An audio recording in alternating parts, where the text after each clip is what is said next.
Have you ever been hurt by a woman you deeply cared about? Maybe she ignored your loyalty, disrespected your presence, or left you with unanswered questions. The pain is real, but your reaction to it defines who you are. Today on Stoic 24, we're diving deep into how Stoic philosophy teaches you to handle emotional pain from women with dignity, control, and power. This isn't about revenge, it's about rising above. Number 1. Acknowledge the hurt, but don't be ruled by it. There's a moment every man faces when the world hits him in the chest like a hammer. Maybe she left without warning. Maybe a brother betrayed your trust. Maybe life just shattered your plans with cold indifference. The pain is real. The anger, the sorrow, the confusion, it hits hard. But here's the Stoic truth. Pain is not your enemy. Being owned by that pain is. The great mistake men make isn't in feeling too much. It's in letting those feelings dictate their decisions, their reactions, their identity. Marcus Aurelius once said, "You have power over your mind, not outside events. Realize this, and you will find strength."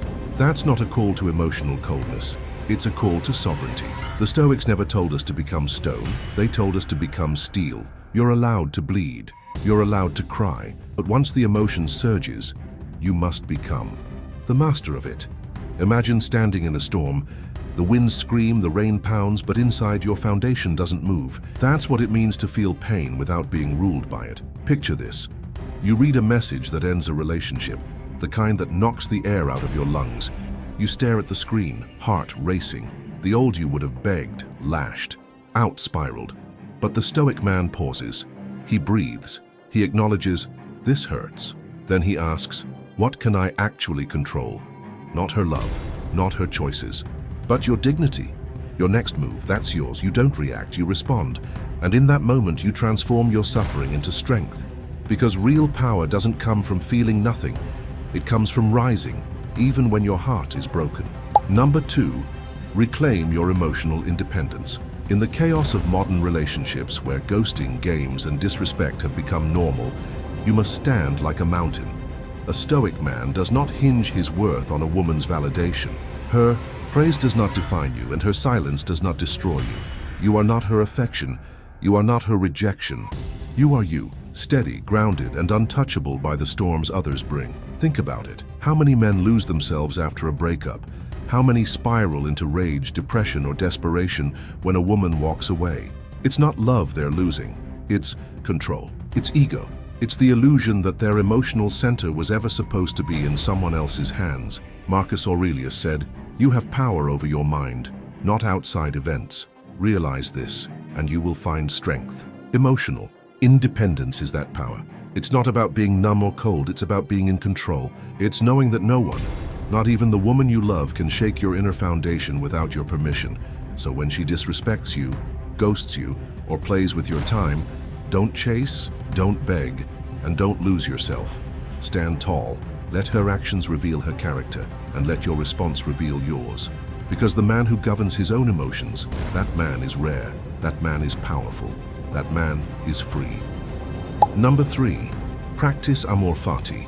Love your fate. Life doesn't always go as planned, and that's the point. The Stoics didn't preach blind optimism. They preached a deep, muscular kind of acceptance. Amor fati, Latin for love of fate, isn't about tolerating what happens to you. It's about embracing it, owning it, and turning every obstacle into an opportunity to evolve. Epictetus said it best, "Don't seek for everything to happen as you wish it would, but rather wish that everything happens as it does, and you will be happy." This isn't surrender, it's power. When you love your fate, even the worst moments become fuel for greatness. Think about the breakup that left you broken, the betrayal that made you question everyone, the job you lost that made you feel like nothing. Those aren't curses. They're catalysts. They woke you up. They tore down the weak version of you so you could rebuild something unshakable. That woman who walked away, she didn't break you. She introduced you to the man you're meant to become. The pain was the teacher. The loss was the fire, and the fire forged you. That's amor fati. Not just surviving your fate, but using it like a sword sharpened in flame. The Stoics knew there's no growth without challenge. Marcus Aurelius wrote, "A blazing fire makes flame and brightness out of everything that is thrown into it." That's your mindset. Life will throw ashes, storms, and betrayal at you, but you burn brighter because of it. You don't whine. You don't wish it was different. You rise, you take your fate in both hands and say, "This too is mine, this too is for me." When a man walks with amorati in his chest, life can't break him. It only builds him. Number 4. Detachment is power.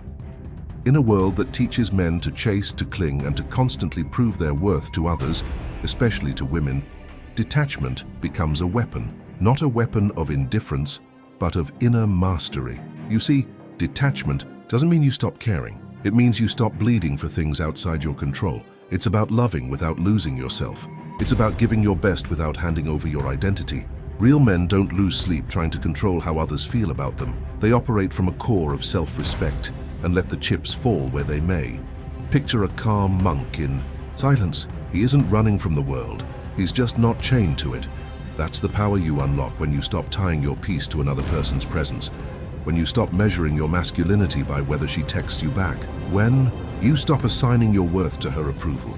Stoic philosopher Seneca nailed it when he said, "He is a great man who uses earthenware dishes as if they were silver, yet uses silver as if it were earthenware." Translation: value what's in front of you, but don't let it own you. Love the woman, but don't kneel to her. A woman's presence in your life should complement your purpose, not compromise it. Your values, discipline, integrity, self-respect must always stand taller than her validation, because the moment you place her above your principles, you've already lost your throne. Detachment is the quiet strength of a man who knows he is enough with or without applause, affection, or attention. So don't fear letting go. Fear becoming dependent, because in that dependency, you don't just lose her, you lose yourself. Number 5. Focus on building, not breaking. When life hits a man hard, when she leaves, when the business fails, when the world turns its back, most men crumble. They reach for vices. They numb the pain. They destroy themselves slowly, pretending they're fine. But the Stoic man? He walks straight into the fire and he uses the heat to forge something greater. This isn't about pretending it didn't hurt. It's about refusing to let the pain define you. As Marcus Aurelius said, what stands in the way becomes the way. Betrayal isn't the end, it's the blueprint for who you become next. Instead of breaking, build. Build your body, because a strong back carries a heavy soul. Build your mind, because clarity is your weapon against chaos. Build your purpose, because without it, you're just drifting, waiting for another storm to sink you. Imagine the silence of a man in the gym at 5 a.m. No music, no noise, just pain being converted into power. Or the man who reads and journals. Instead of lashing out, he's not running from pain. He's absorbing it, learning from it, evolving through it. That's real masculinity. That's power. Let her betrayal be the match that lights your furnace, not the poison that kills your spirit. Rejection isn't a sign you weren't enough. It's a sign that you're being redirected to something more aligned with your potential. Every time you feel that sting, remind yourself, this isn't the end, this is the start of my rebuild. A Stoic doesn't waste pain, he repurposes it. And that's what separates the broken from the built. The weak let pain define them. The Stoic uses pain as a chisel to carve the man he was meant to become. Number 6. Forgive for your freedom. There's a brutal truth many men never confront. The longer you carry anger, resentment, or betrayal, the more you shackle yourself to the very person who hurt you. You think holding on to that pain keeps you strong, makes you vigilant, untouchable. But in reality, it's poisoning your peace and corroding your spirit. Forgiveness isn't about saying she was right. It's about saying you are done giving her space in your mind. Marcus Aurelius put it simply, the best revenge is to be unlike him who performed the injustice. You don't let go for her sake. You let go because your soul deserves peace and your future deserves your full strength. Picture this. You've been betrayed. Maybe she lied, cheated, or walked away when you needed her most. It haunts you, keeps you replaying the same scene over and over in your head like a film on repeat. You think you're staying sharp, learning from the pain. But deep down, you're staying stuck. A man journaling his pain isn't weak. He's sharpening the blade of self-mastery. Each word he writes, each emotion he releases, is one less chain holding him to the past. Forgiveness doesn't mean reconciliation. It means you've chosen freedom over bitterness, strength over suffering. Stoicism teaches us to control what we can. Our judgments, our reactions, our character. You can't control what she did, but you can choose how you carry it.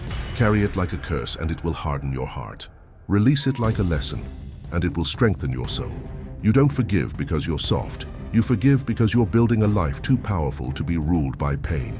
That's Stoic dominance, not clinging to wounds, but walking away unbothered, unburdened, and utterly untouchable. Conclusion. So how do you handle a woman who hurt you? You don't beg, you don't chase, you don't seek closure. Why? Because the man who does these things gives away his power. He hands his worth over to someone who already chose to disrespect it. And there is no honor in trying to convince someone to value what they chose to discard. The pain is real, the betrayal stings, but the Stoic man doesn't crumble, he doesn't spiral. He detaches, not because he doesn't feel, but because he refuses to let temporary emotion dictate his eternal character. Marcus Aurelius wrote, "You have power over your mind, not outside events. Realize this, and you will find strength. A woman's rejection may hurt, but it cannot define you. Only you can do that." So what does he do instead? He reflects. He asks himself what this pain is teaching him. He identifies his weaknesses, confronts the illusions, and starts rebuilding, brick by brick.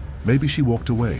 Maybe she lied. Maybe she broke your heart like it was nothing. Good. Let that be your fire. Let it burn away every ounce of neediness, every drop of self-doubt. Let it forge the kind of man no woman can manipulate, no betrayal can destroy. Because the Stoic man doesn't break from heartbreak. He becomes unbreakable because of it. He uses the wound as wisdom. He transforms the loss into legacy. And in that transformation, he discovers the truth. Pain is temporary, but your strength? That can be eternal. Subscribe to Stoic 95 for more masculine wisdom rooted in timeless philosophy. This is more than content. This is your call to rise. Now ask yourself, will you be the man who begs for closure, or the man who becomes his own answer?